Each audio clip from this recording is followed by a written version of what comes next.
이 프로그램은 정성과 신뢰, 사회 환원 및 나눔 경영을 바탕으로 하는 최상의 상품을 제공하는 미주 최대 한인마트 H마트, 고객과 지역사회를 위한 나눔을 실천하며 지역 성장을 위해 최선을 다하는 미국 내 최대 아시아계 은행 뱅크 오브 호프 제공입니다.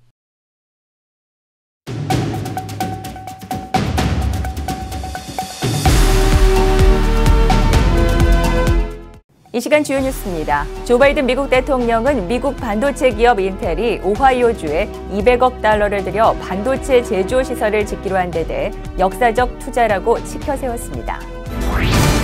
조 바이든 행정부가 연방정부 직원들의 최저임금을 시간당 15달러로 인상합니다. 연방인사관리처 OPM은 21일 성명을 내고 각 연방기관에 이러한 지침을 내렸다고 밝혔습니다. LA타임즈는 캘리포니아 주요 광역생활권인 샌프란시스코와 LA에서 코로나19 확산이 이번 주부터 하락세에 접어든 것으로 보이는 수치상의 변화가 나타나고 있다고 전했습니다. 캘리포니아에서 수천여 명의 시민들이 코로나19 백신을 권장량과 다르게 접종한 것으로 드러나 논란이 일고 있습니다. 애플이 작년 출시한 분실물 추적 장치인 에어태그가 미국에서 스토킹 범죄에 악용되는 사례가 잇따라 보고돼 논란이 되고 있다고 영국 BBC 방송이 보도했습니다. 이상은 이 시간 주요 뉴스입니다. 여러분 안녕하십니까? CBS 뉴스입니다. 이 시간 첫 소식입니다.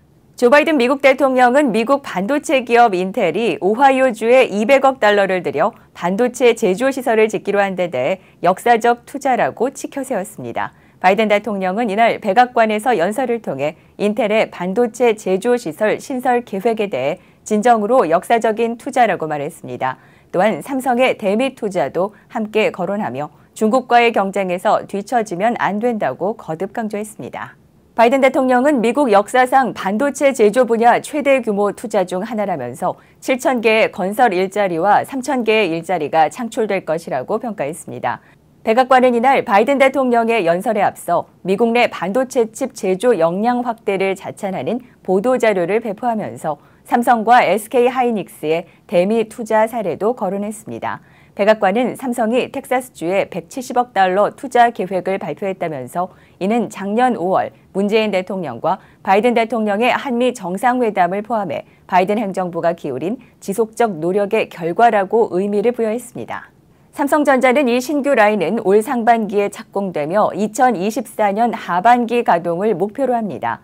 SK그룹이 미국의 새로운 연구개발 R&D 센터 투자 계획을 밝힌 것도 사례에 포함됐습니다.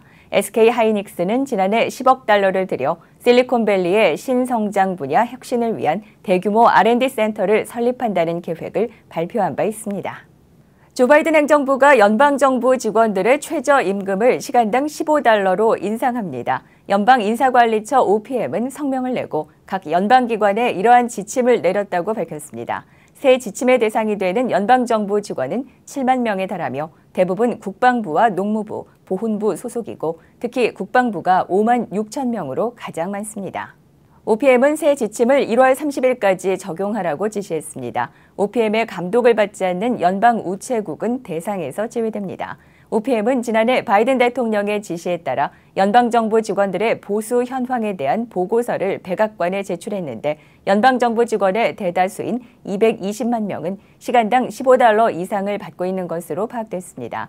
바이든 대통령은 근로자의 권익 향상을 중시하면서 임금 인상을 통한 미국의 중산층 강화에 집중해왔습니다. 또한 올해 미국 전역 50개 주의 절반 이상이 최저임금을 인상합니다.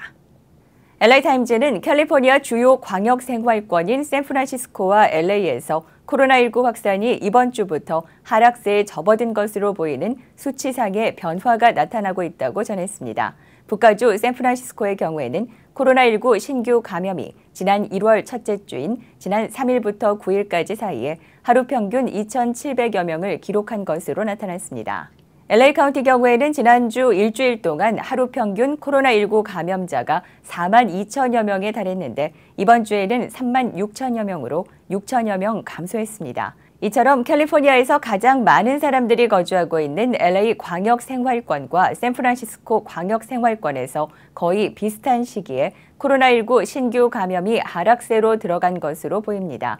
샌프란시스코 보건국과 LA 카운티 보건국 모두 신규 감염이 하락세라는 것은 인정하면서도 코로나19 확산이 끝난 것으로 단정하지는 않았습니다.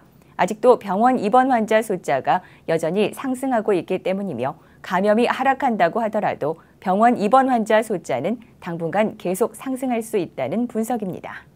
캘리포니아에서 수천여 명의 시민들이 코로나19 백신을 권장량과 다르게 접종한 것으로 드러나 논란이 일고 있습니다. 지난해 2021년 10월 25일부터 12월 10일까지 사이에 카이저 퍼머넌트 월넛 크릭 메디컬 센터에서 파이저 백신을 권장량보다 적게 주사한 것으로 나타났습니다. 한 사람당 백신 권장량은 0.30ml 도수입니다. 그런데 카이저 퍼머넌트 월넛 크릭 메디컬 센터에서는 권장량보다 약 0.01에서 0.04ml 정도 적은 양이 접종됐습니다. 카이저 퍼머넌트 월넛 크릭 메디컬 센터는 실제 백신 접종량이 권장량에 못 미친다는 사실을 발견한 후 다수의 감염병 전문가들에게 자문을 구했다고 전했습니다.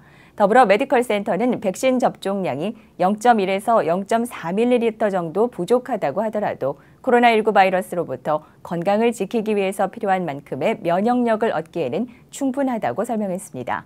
전파력이 강한 오미크론 변이 등장 이후에 돌파 감염이 많이 나타나고 있는 상황이라는 점을 감안하면 백신이 적정량보다 적은 것은 용납될 수 없다는 지적이 나오고 있습니다.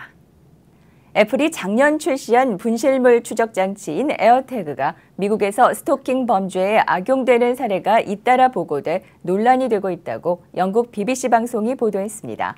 에어태그는 동전 모양의 블루투스 기기로 소지품에 부착해 놓으면 해당 물품을 분실했을 때 아이폰 등으로 즉각 위치를 확인할 수 있는 추적 장치입니다. 문제는 간편하게 위치를 확인하는 이 기능이 스토커들이 은밀히 피해자의 뒤를 쫓는데 활용되고 있다는 점이라고 BBC는 지적합니다. 미국 미시시피주에 사는 32세 여성 앰버 노스워시는 지난달 27일 오후 귀가하자마자 자신의 아이폰에서 처음 듣는 경고음이 울리는 경험을 했습니다. 누군가가 그의 자동차에 에어태그를 숨겨놨다는 사실을 뒤늦게 알게 된 것입니다. 애플은 에어태그가 스토킹 범죄에 활용될 수 있다는 우려 때문에 아이폰 소유자의 경우 본인의 것이 아닌 아이태그와 8에서 24시간 동일 경로로 이동하면 경고음이 울리도록 해놨습니다. 노스워시는 즉각 경찰에 신고했지만 지금까지 범인을 찾지 못했습니다. BBC는 이외에도 직접 확인해 취재한 에어태그 스토킹 피해자만 5명에 이른다면서 미국에서 에어태그가 범죄 활동에 이용되는 증거가 늘고 있다고 진단했습니다. 애플은 에어태그의 스토킹 악용을 막기 위한 조처를 내놨지만 보안 전문가와 피해자들은 충분치 못하다고 비판했습니다.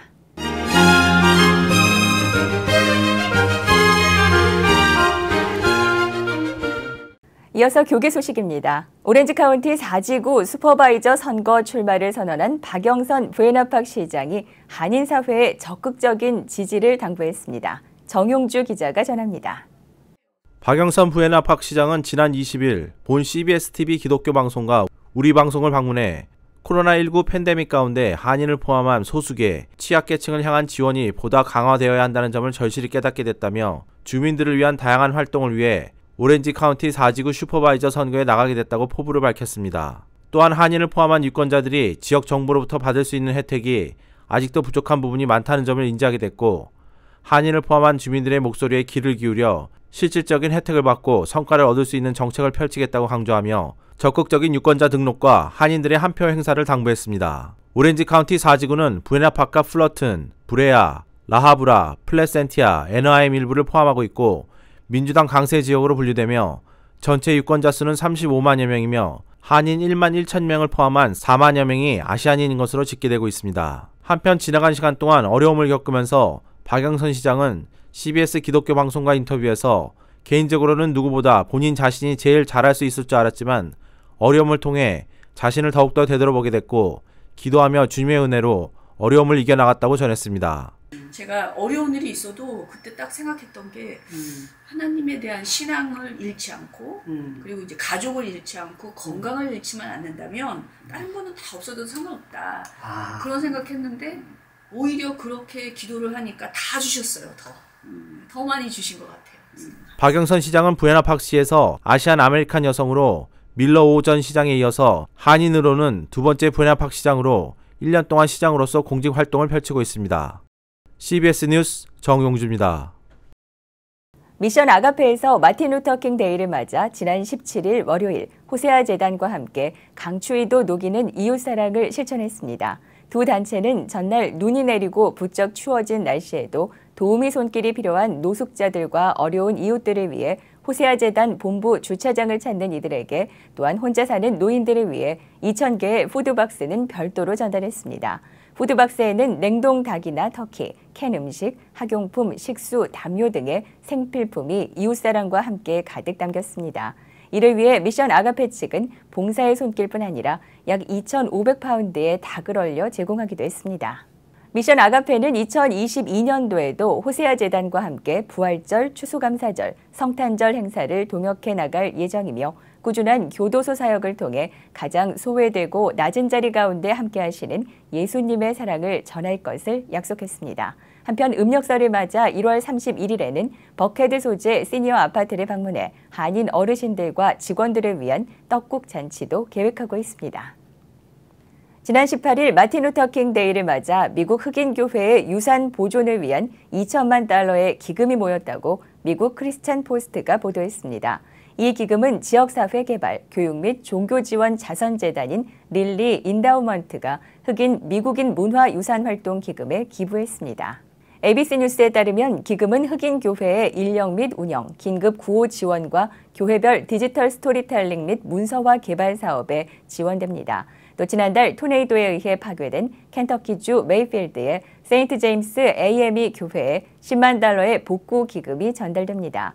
이 교회는 1868년에 설립돼 보존 기금의 첫 번째 수혜자가 될 전망입니다.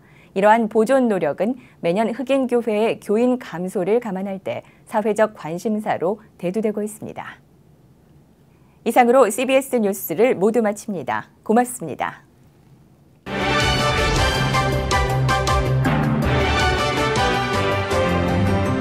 이 프로그램은 정성과 신뢰, 사회 환원 및 나눔 경영을 바탕으로 하는 최상의 상품을 제공하는 미주 최대 한인마트 H마트, 고객과 지역사회를 위한 나눔을 실천하며 지역 성장을 위해 최선을 다하는 미국 내 최대 아시아계 은행 뱅크 오브 호프 제공입니다.